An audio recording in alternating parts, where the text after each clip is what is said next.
याद रखो, मसाजिदें अगर वीरान होती हैं तो दुश्मन की नजर उठती है, अगर आबाद रहेगी तो कोई मां का जाना माई का लाल हमारी मस्जिद पे नजर उठा के नहीं रह सकता, किसी में हिम्मत नहीं है।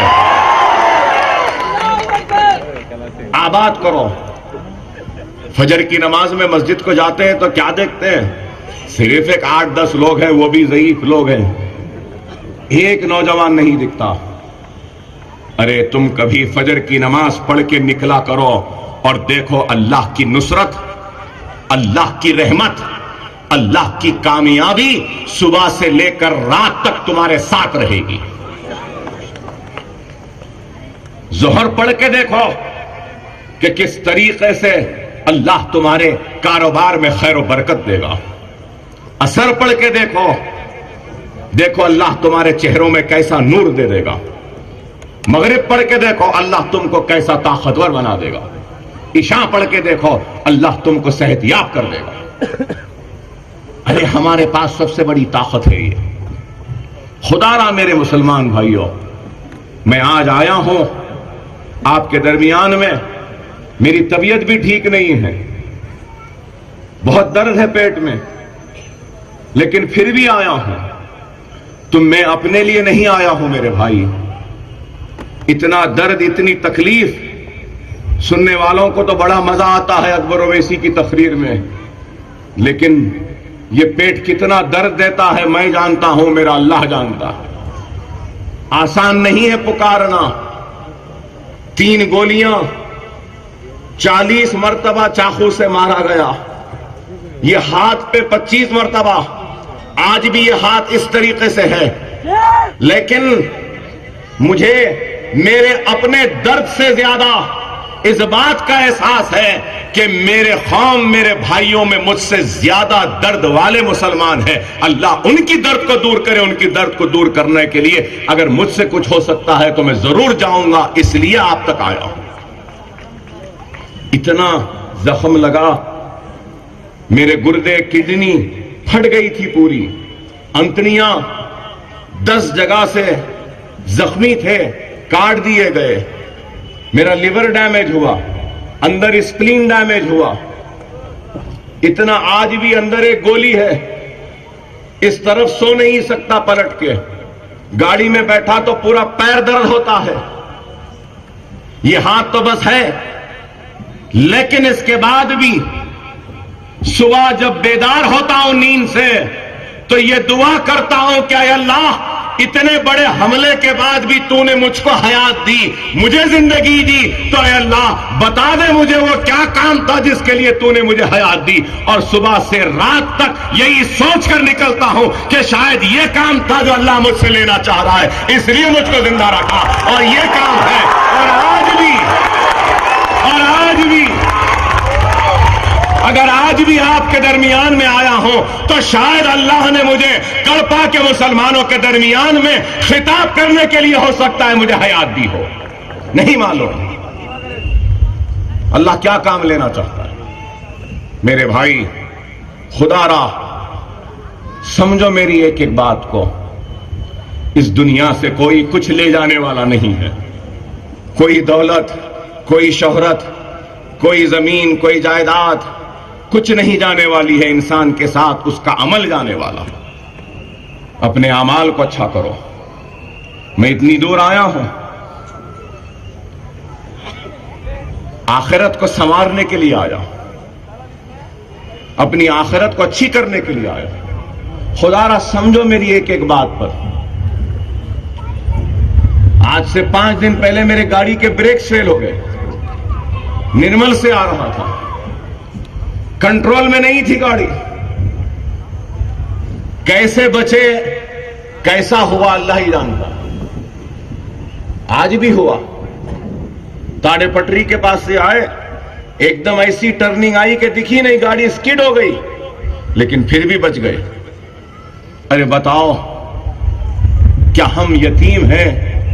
क्या हम बेसहारा हैं? क्या हमारे आगे पीछे मां बाप, भाई बहन, बीवी बच्चे क्या नहीं हैं? क्या हम सुकून से नहीं बैठ सकते? क्या हम सुकून से नहीं रह सकते?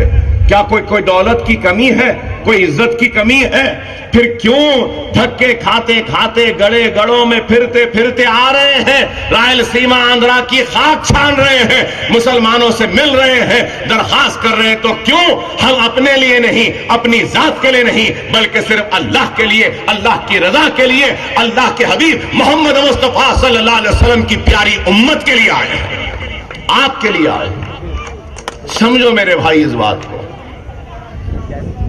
पहले से ज्यादा अब जरूरी है। हम एमएलए नहीं जीत सकते ना, कॉरपोरेटर जिताओ। अगर हमारा एक कॉरपोरेटर भी जीत जाएगा ना, तो इनको फिर एक स्पीड ब्रेकर लग गया वैसा होगा, डरेंगे नहीं। आज एक आ गया, कल 10 आ जाएंगे, इनको डर रहेगा। समझो मेरी इस बात को। और फिर इस बात को भी याद रखो, तेलंगाना के बिल में, रीऑर्गेनाइजेशन के बिल में, एक हल्के पार्लियामेंट में 7 हल्के असेंबली होते हैं। एक पार्लियामेंट की कॉन्स्टिट्यूंसी में 7 एमएलए होते हैं। अब ये इलेक्शन के बाद एक पार्लियामेंट में 9 हल्के असेंबली बनेंगे। मालूम है आपको? बिल में है ये, 7 के बजाय 9 बनेंगे। अगर हमारे लोग नहीं रहेंगे ना, तो ये लोग क्या करेंगे मालूम? जहां जहां हमारी आबादी है, वो आबादियों को दूसरों की आबादियों से मिला देंगे, ऐसे इलाके बनाएंगे कि हमारा आदमी नहीं जीत सकता। आज क्या करें? जहां हमारी गुंजान आबादियां हैं, जहां से हमारा एक भाई जीत सकता है, उस सीट को रिजर्व कर दिए। आपके पास का तो मुझे नहीं मालूम, लेकिन आंध्र प्रदेश में कई seat SC reserve, ST reserve, BC reserve. अरे मुस्लिम एरिया है ना, तो नहीं साहब रिजर्व हो गया। आप बताओ, अगर हमारे नुमाइंदे नहीं रहेंगे तो फिर ऐसे हल्के जैसा वो चाहते हैं वैसे बना लेंगे। इसलिए जरूरी है, समझो मेरी एक एक बात को। मैं अपने लिए नहीं, आपके लिए आया। अगर आज असेंबली में हमारे नुमाइंदे नहीं होंगे ना, तो ये लोग नंगा नाच नाचेंगे। याद रख लो मेरी इस बात को, याद रख लो मेरी इस बात को। वाईएस राजशेखर रेड्डी शरीफ आदमी था, अच्छा आदमी था कहूंगा, मुसलमानों का हमदर्द था। लेकिन मुझे हैरत होती है कि ऐसे बाप का ऐसा बेटा कैसा है जो बीजेपी से हाथ मिलाना चाहता है। मैं जगन मोहन रेड्डी साहब से कहूंगा, मशवरा है और वार्निंग भी समझ लो। अगर मुसलमानों के वोटों को लेकर के साथ जाके हाथ मिलाएंगे तो याद रख लो, जिस तरीके से चंद्रबाबू नायडू का हमने पीछा किया है, 9 बरस उसको इख्तिदार से दूर रखा है, तुमको भी जिंदगी भर इख्तिदार से दूर रख देंगे। मुसलमान इसका इंतखाब लेंगे, याद रख लो। हमको कमजोर ना समझो, हम कमजोर नहीं हैं, हम मुर्दा ख्वाब नहीं हैं, हम जिंदा ख्वाब हैं। हम मुर्दा नहीं हैं, हम हालात का मुकाबला करना जानते हैं। इख्तिदार की हवस में, लालच में बीजेपी के पास न जाओ। अगर जाओगे तो तुमको भी वैसे ही दिन देखने पड़ेंगे जो चंद्रबाबू नायडू आज देख रहे हैं। समझिए मेरी एक एक बात को मेरे भाई। हिंदुस्तान में याद रखो, सबसे बड़ी अगर हमारे पास कोई ताकत है तो हमारे वोट की ताकत। जमहूरियत में वोट सबसे बड़ा हथियार, वो ताकत होता है। वोट का सही इस्तेमाल करो। कोई कुछ दे दिया, थैली दे दिया, थैला दे दिया, पॉकेट दे दिया, उसको वोट दे दिए, नहीं मेरे भाई। याद रखो, लम्हों ने खता की थी, सदियों ने सदा पाई है। तो ऐसी खता ना करो जो 5 बरस तक आपके ऊपर मुसल्लत हो जाए। मंजलिस करनूल में तूफान आया तो सबसे पहले कौन पहुंचे? रोशया से पहले पहुंचने वाली पार्टी का नाम मजलिस इत्तेहाद अल मुस्लिमीन है। अधूनी में फिसाद हुआ, कर्फ्यू हुआ, बच्चों को वकील रखाया, जमानत करवाई और वहां पहुंचे। वहां अधोनी में मुसलमानों के दरमियान में थे कौन? मजलिस।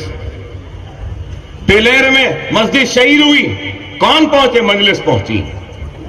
नंदियाल के पास वो जिलाला में मस्जिद शहीद हुई, मुसलमान को मारा गया, कौन पहुंचे? मैं पहुंचा और मुझे कर्नूल में रोका गया। कड़गम फिल्म के वक्त गड़बड़ हुई हिंदूपुर में, तो कौन पहुंचे हिंदूपुर की मदद के लिए? हम पहुंचे। कदरी में फिसाद हुआ तो कौन गए? हम गए मेरे भाई। आज भी अल्लाह ना करे 1000 मर्तबा खुदा ना खास्ता, अगर आपको भी जरूरत होगी तो आजमा के देख लेना, 5 से 6 घंटे में ये अकबरुद्दीन ओवैसी आपके दरमियान में रहेगा, आपके दरमियान में रहेंगे।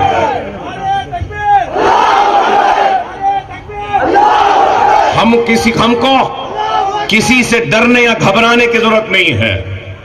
मुसलमान सिर्फ अल्लाह से डरता है और किसी से नहीं, और यह सर सिर्फ अल्लाह के सामने झुकता है, किसी के सामने नहीं।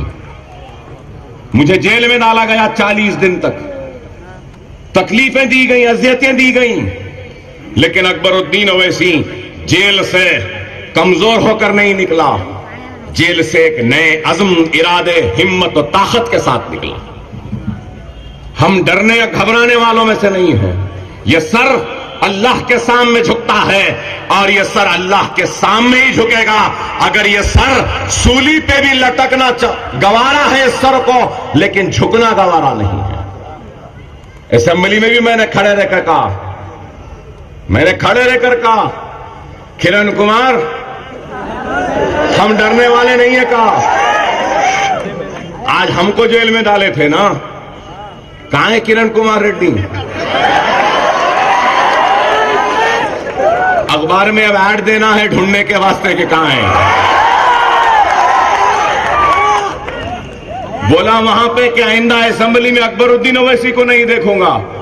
अरे ये नहीं दिख रहा है, हमारे को क्या नहीं दिख रहा? आप बताओ, अरे जिसको अल्लाह रखे उसको कौन? अरे आप बताइए कि आज हम आगे बढ़कर आपका काम कर रहे हैं तो इनको बुरा दिखता है। ये चाहते हैं कि मजलिस खत्म हो जाए, ये चाहते हैं कि मजलिस नहीं आए। लोग बोल रहे हैं मजलिस तेलंगाना की जमात है, तेलंगाना की जमात नहीं है, मजलिस हिंदुस्तान के 25 करोड़ मुसलमानों की जमात है, आपकी जमात है, सबकी जमात है। और मजलिस आज नहीं देख रही है, मजलिस की नजर 2019 पर है, हमारी नजर 2019 पर है। आज भी हम चाहते हैं अगर कोई मुसलमान काबिल, नेक, दर्द रखने वाला मिल्लत का अगर कोई आएगा तो मजलिस उसको कड़पा से, नंदियाल से, करनूल से, गुंतकल से, हिंदूपुर से, कदरी से, रायचोटी से उम्मीदवार बनाने को तैयार है। आप लड़िए, हम आएंगे इंशाल्लाह, आपके लिए कैंपेनिंग करेंगे। क्यों किसी के भी रहमो करम पे रहना चाहते हैं? क्या कड़पा में हिम्मत वाला मेरा भाई नहीं है? क्या गयूर मुसलमान नहीं है? एक हिम्मत वाला नहीं है? अरे है तो आगे बढ़ो, हम तुम्हारे साथ हैं। तेलंगाना में 30 तारीख को पोलिंग है, यहां पे 7 तारीख को है, वहां खत्म करेंगे, फिर यहां आ जाएंगे अगर आप तैयार हैं तो। और अगर कोई बीजेपी से हाथ मिलाएगा, हम अपनी जंग खत्म करेंगे और फिर यहां जंग लड़ने को आ जाएंगे। गांव गांव, खरिया खरिया, टाउन टाउन फिरकर हम उन लोगों को बेनकाब करेंगे। कोई ये न समझे कि आज हालात बदल गए हैं, नहीं मेरे भाई, मजलिस में आज जवानी की ताकत है। आज इनको हमारे से तकलीफ क्यों है? इस वजह से कि ये जानते हैं कि मजलिस के लीडर 40 बरस की उम्र के हैं, वालिद का इंतकाल हुआ, 5 बरस हुआ, ये पूरे दोनों भाई हिंदुस्तान में छा गए, अब और 10 बरस में क्या करने वाले हैं ये सोचकर ये परेशान है। अरे आज अगर आपका साथ होगा तो हम जरूर कुछ कर सकते हैं। आज 15-16 लाख एकड़ जमीन आंध्र प्रदेश में दी गई। मैं पूछना चाहता हूं कितनी जमीन मुसलमानों को मिली कड़पा में? क्या किसी को मिली इस मजमे में? कई घर बने, क्या मिले हमको? औकाफी जायदादें थी यहां की, मुझे मालूम कितनी औकाफी जायदादों को बेचकर खा गए। सिनेमा थिएटर्स बना लिए यहां के औकाफी जमीनों को, हम जानते हैं। मस्जिद को रोड की तोसी के नाम पर मस्जिद के जमीन ले लिए, कब्रस्तानों को ले लिए, क्या नहीं लिए? फिर आप लोग खामोश क्यों हैं? अरे वक्फ की जमीन है तो हमारे लिए। कितने बैंक से हमारे बच्चों को कर्ज मिला बताओ मुझे, मैं पूछना चाहता हूं। क्यों नहीं मिला? तो क्यों नहीं पूछते आप इनसे पूछो। जब आएंगे तो जमीन हमको कब दे रहे, कितनी दे रहे? आए तो इनसे पूछो घर हमको कब दे रहे, हमारे बच्चों को बैंक का लोन कब दे रहे, कितना दे रहे, हमारे बच्चों को कॉलेज में एडमिशन मिलता या नहीं, हमारे बस्तियों में पानी लाइट नहीं है कब दे रहे? पूछो इनसे। ना पानी पूछते, ना लाइट पूछते, ना दरगाह की जमीन पूछते, ना घर पूछते, ना जमीन पूछते, ना कुछ। वो लाके एक थैली दे दिए, हाँ रेड्डी गारो बोले निकल गए। ऐसे ना बनो मेरे प्यारे मुसलमानों, ऐसे ना बनो। अपने वजूद का एहसास दिलाओ, तालीम पर तवज्जो दो, काबिल बनो, नेक बनो, एक बनो, बड़ों का एहतराम करो, छोटों पे शफकत के साथ रहो, अपने वालिदैन का एहतराम करो, खवातीन की इज्जत करो। अल्लाह तुमको कामयाबी और कामरानी से नवाजेगा। आज मैं आपसे यही कहूंगा, खुदा के लिए मुल्क के हालात नाजुक है, इन नाजुक हालात को महसूस करो, मुनज़्ज़म रहो, अपने वोटों को तकसीम न करो, एक जगह पर आओ। अल्लाह जरूर हमको कामयाब और कामरानी अता करेगा। मजलिस इत्तेहादुल मुस्लिमीन आज आपके कड़पा के शहर में आई है। मेरी आपसे दरखास्त है कि मजलिस के उम्मीदवारों के लिए वोट दीजिए। आप तेलुगु देशम को वोट दिए, कांग्रेस को वोट दिए, रेड्डी साहब को दिए, राव साहब को दिए, सबको दिए ना। एक मर्तबा अपने इस भाई को भी दे के देख लो। गैरों को तो दिए थे ना, अपनों को दे दो। एक मर्तबा दे दो। हम कभी वोट नहीं मांगे, लेकिन आज मांगते हैं, अपने लिए नहीं, आपके लिए, आपकी इज्जत के लिए, आपके व्यवहार के लिए, आपकी ताकत के लिए, आपकी शरीयत के लिए, आपकी मस्जिद के लिए, आपकी खुलत के लिए, आपसे जो रिश्ता है इसके लिए वोट मांगते हैं। एक वोट दे दो, अल्लाह मजलिस को कामयाब कर देगा तो आपकी एक नई ताकत होगी। आज कॉर्पोरेटर जीतेंगे तो कल एमएलए भी जीत सकते हैं। बहरहाल मजलिस का निशान पतंग है, जबरदस्त पतंग फैलाओ, आसमान में नीचे उठाओ, जबरदस्त खींच मारो और मजलिस के निशान पतंग को बटन दबा के मजलिस को कामयाब करो। वाखिर दान अल्हम्दुलिल्लाह रब्बिल आलमीन। अभी मिल्ला साहब की गुलबशी की जा रही है। हाँ सर, इंडिया